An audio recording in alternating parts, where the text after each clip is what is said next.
Hello viewers, welcome to my channel Science to Technology. In today's show, Science Thursday, we're going to talk about elevated trolleybus. So let's dive deep into it. Now, what exactly is the problem that we have to look into something weird like this, like trolleybus? Well, problem is cities need good what we call transport, and it has nothing to do with population. For example, Tokyo has such a brutal population, even though Japan has negative population, as in like below 2.1 kind of population, and they're dying. They still have people whose job it is to force people in the coach.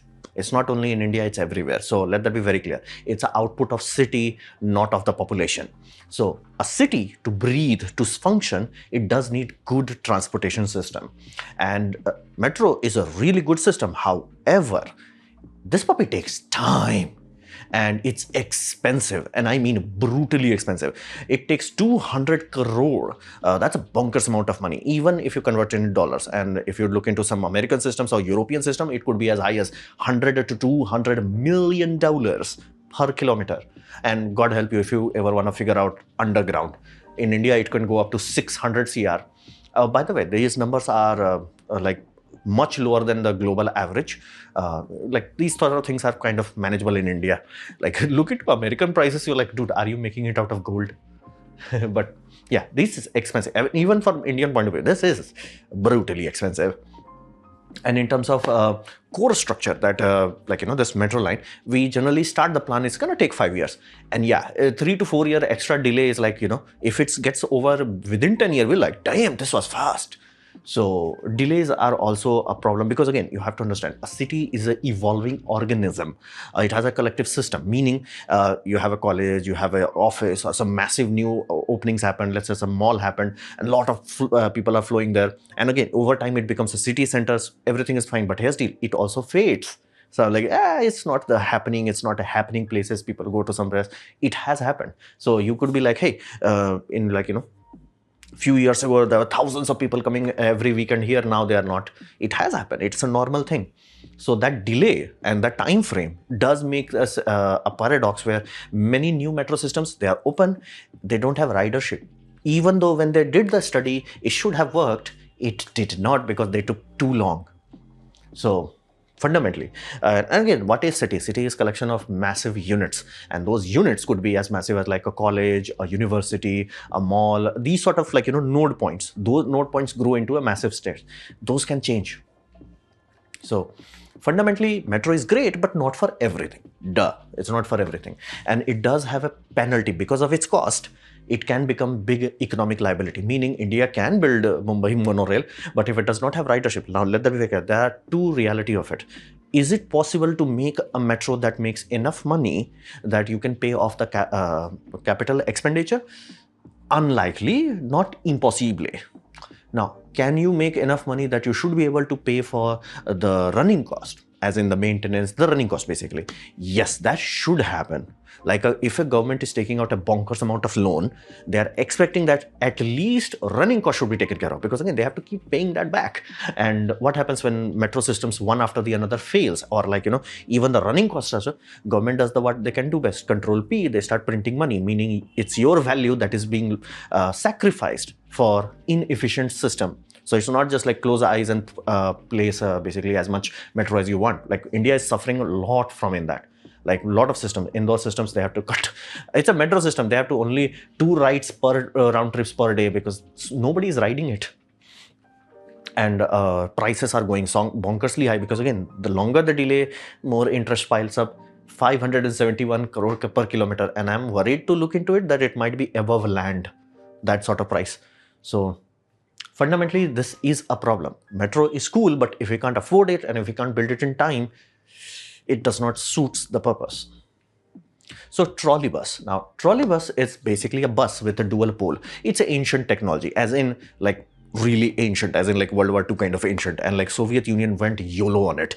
The idea was Soviet Union wanted to sell the oil and gas they had, not consume the oil and gas they had. Wise, and they built a lot of trolleybus, and Europe even learned from it, and bonkers amount of trolleybuses were built. America also had some. One system, if I'm not mistaken, one system did came to Mumbai, as in India, early days, but it did not last. One was even in Nepal, Mount Everest place. So It's basically a bus that has positive and negative rail. It has two rails. Why it has two? It does not have grounding. It's on rubber wheel. So it's not like tram where you have one pole. You have double pole. That's the easiest way to figure out whether you are looking at a tram or trolley bus.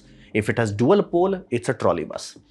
So nowadays it's super easy to make, because back in the day they used to make it out of electric, and every place they had to have the overhead wiring. Then with the advancement of high density diesel engines, they made a diesel engine that was electrical generator doing that. Now it's super easy, electric system, and we have electric drivetrain. So you will hear the word hybrid trolleybus. That simply means it can function without the basically overhead wire. So Mexico bought two of these puppies. One is 12-meter long and another is 18-meter long. So you're talking about low riding floor. So it should be accessible for basically wheelchair users. And you're talking about like 84 passengers in one small bus and 140 in big one. Now that number may not be huge, but it is sufficient. It's not tiny. It is good. And in terms of power, they are using 600 volt DC. As we all know, DC travels further because it does not have skin effect and capacitance loss. So it travels much further. It's much cheaper to do so. So they're going to do that. And their onboard battery does not require like bonkers range. So it's only for 70 kilometers. And that, I'm pretty sure it literally looks like the Chinese company that is selling that. They make electric bus. They're like, okay, just put the pole hardware on top, go. So it's there. And it has their own track. That's the key distinction. There are a lot of European systems that has trolleybuses, a lot of Mexican cities that have trolleybuses. Only one so far, if I'm not mistaken, as in like one system that has two lines, has elevated track, so to say. And it can still use the road. That's the biggest advantage. They do not need wiring on the normal road, meaning if they need to go to depot, they can just pull down the poles, drive on the battery. So it's much cheaper than train and rail rolling stocks. Again, India was also this close to getting it. It was in Nashik. We were trying to build it. This project has been canned. It's not that they are cancelling the project. The idea is they think this may not be suited enough, and Nashik is a growing upcoming city in India. So they're like, hey, might as well just plonk a full-size metro into it. I hope they are right, because way too many metro systems in India is reaching that point where it's like, yeah, we placed it. It's just that now it's a inflation increasing money. So now core aspect, the core advantage that this technology gives you that almost nothing can give you, it's flexibility. As in, elevated tracks are much cheaper now. Like, why? It's elevated structure, concrete, rebar, these things are heavy. Like metro bogies, they are heavy puppies. The bogie itself, the wheel set, yeah, those are heavy. The coach, bunkersly heavy. So overall, it's super heavy. And on top of that, you also have the metal rail, and then you have sleepers, then you have tie downs. All of those things pile up. So over time, like the actual pylon weight is bonkersly huge. So per kilometer cost is exponentially higher, not a little bit higher. You are looking at, if very conservative, the gap is 2x, realistically 3 to 4x gap per kilometer wise. So it's because, again, it's not trying to handle a road level. It's a basic flyover, so to say, that has basically bus. And because it has a fixed loading kind of scenario, you can even optimize it. And again, optimizing as in like overbuild it, and it will last, instead of 50 years, it will last 70 to 80 years. Again, you know what kind of loading it has. It's not like, okay, somebody drove a overloaded truck or this or that, accidents and all that. Those will be so minimized that it will last much longer. So that saves the money on elevation. Another aspect, smaller turning radius, meaning you can Tokyo drift. And I do not mean like going direct 90, but if your road has a basically 90-degree turn and you can make that turn, the elevated one can do that. Trains cannot do that. And gradability, meaning if you're talking about a place that has a lot of elevations, this puppy can tank it. It's like, bro, I got rubber, I can handle it. So these two things combined gives you tracks that are super easy, cost effective, and easy to route, meaning you can literally plonk it on top of a road. Don't even fight for it, don't even do anything, just plonk it on top. And when you have to turn, you can turn almost at the same rate as a normal road. So you may not even need to demolish buildings. So unless they are like tall buildings or they are directly intersecting, you're good, you got this. So fundamentally, that makes it very easy. You can follow the altitude changes and you can turn without too much hassle. And depot can be anywhere. This puppy is a big deal. India has massive metro networks. So if you Google Asia's largest metro depot, that's puppy is India. It's huge. It's so huge, you can see that in Google Map. It's huge. And let's not even talk about the cost of that. But here's the deal. cost itself, may not be that big of a deal. You might be like, okay, what if I place it like 30 kilometers away from the city where it will be cheap? Yeah, you can't. Like, you have to draw a railway line till that point. This does not require that. Like, again, you can't do this. You can plonk a metro on a like multi-wheeler transporter. This can drive on the road, and it does not even need overhead wiring. We got this. Batteries are cool. We got this. So fundamentally, the fact that you can have depot anywhere makes it very cost effective in a city. You can shift with the city. Another aspect is easy to scale up or down the frequency. For example, in Mumbai, my experience was metro daytime, easy puppy. Everything is light, nobody was there. I'm like, just have fun. Second line, completely empty, everything was fun. Returning, mild traffic, not an issue. Second line, yeah, it's brutal. But here's the deal, they can't do anything. I was very angry because I know the platform was for 4 coaches. They were only running train sets that were 3 coaches. I'm like, bro, you are saving money on that one. That's bad. But they can't do it. Like, even if they honestly wants to, like, reduce the loading, they can't do that. They can't just like, okay, in the evenings when the peak loading happens, we're just gonna plonk 1 extra coach. They have to do it next day. That's why this coach yards and all that. So it's a very, flexibility wise inflexible. While buses, you can literally have like, in afternoon, we're going to remove all the small buses. For evening rush, we're going to pull out all the long puppies. So you have flexibility inside a day. And you can even handle it like, oh, weekends we generally don't see too much use. Okay, just run the smaller ones. And if you're like, whoa, I think this cricket match is happening or this is happening, and it's it's going to have a serious draw. You're like, bro, we got this. You can digest it, handle it. And you can have spare buses as a maintenance, as a serviceability. You can't have spare of these things. I mean, like, you can, but like, you're going to go bankrupt. So fundamentally, that flexibility on the throughout the system matters. It's not something that you can just like, who cares? No, that matters. Exponentially, it matters. Because again, what is the primary reason for land delays in a case of metro? Yeah, land acquisition.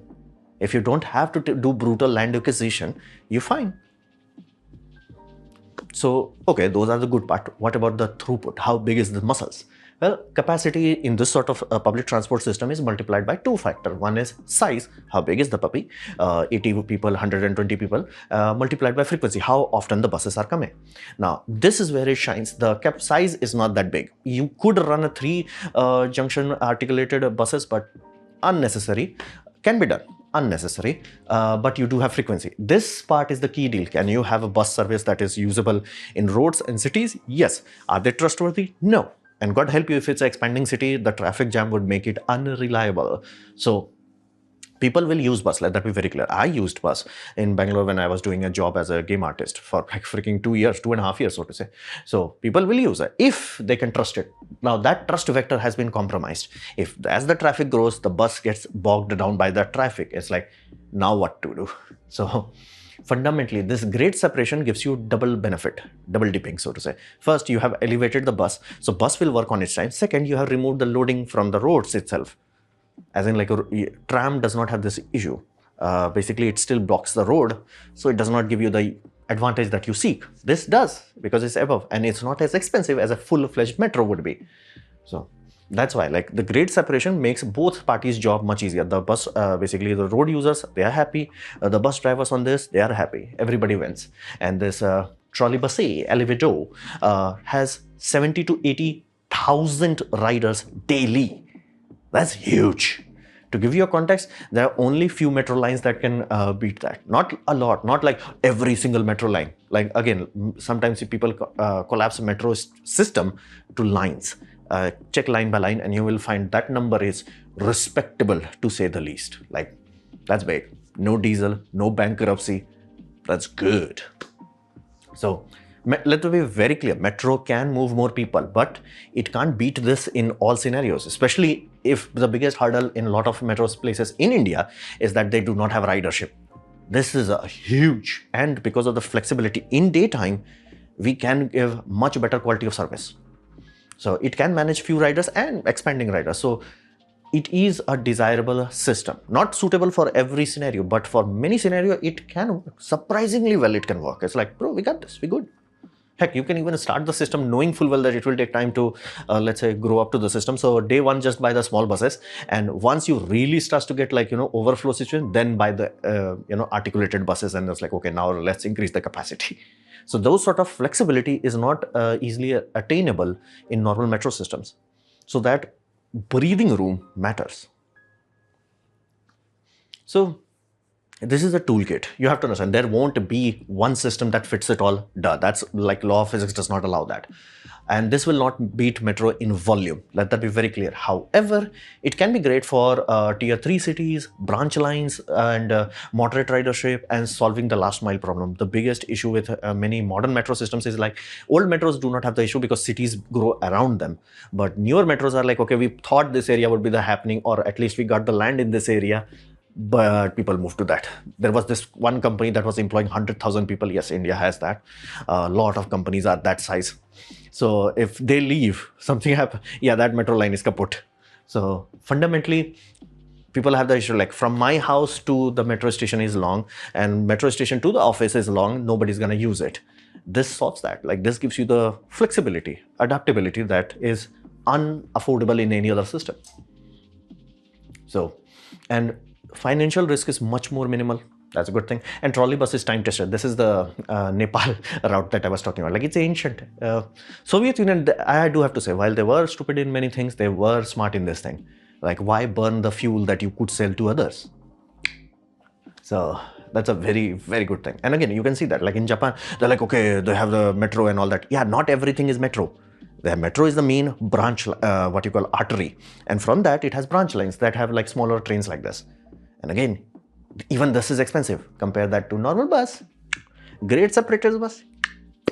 So, and again, while you would see like, worst case scenario examples of most places in India is this empty. You might say, oh, they are showing you like some line. Again, I have experience. Mumbai, like morning, nobody's there. Afternoon, nobody's there. Most of the line, nobody's there. In one line during the evening, God help you. So, and again, this is like Bhopal news. Metro cancels 4 morning trips due to low ridership. But again, that compromises trust. You can't shrink the train. And again, they can't, even if they're like, okay, we could save money and let's just say the train cars are designed that way, one can work on its own, like this sort of systems. Yeah, they can't do that because they have to do it every night. They have like, okay, they have the small, but what do we do in overflow time? So fundamentally docking trains and undocking them, because again, these things have that, what you call, connected system. They are not like coaches where like, so fundamentally having different tools for different scale, it's wiser. Many places in India is getting brute forced metro into, I'm like, does that place really consume it? And again, it is an issue that if they burns money, if it's an issue, it's like you're going to pay for it if it just starts to burn money. So having a good tool, it's really good. And Mexico is doing surprisingly clever things with it. I'm like, it's nothing about it is like, whoa, everything about it is like, huh, that's wise. So this was my presentation on basically Mexico's Mexico City, trolleybus, elevated trolleybus. Hopefully you have liked it, learned from it. In that case, please hit the like button, share it amongst a friend. That will help me a lot. If you didn't like it, didn't enjoy it, I urge you to press dislike, press it twice to show me excess disappointment. Please leave a comment because I do try to reply to all of them. Subscribe, press the bell icon if you're free. And as always, thanks for watching.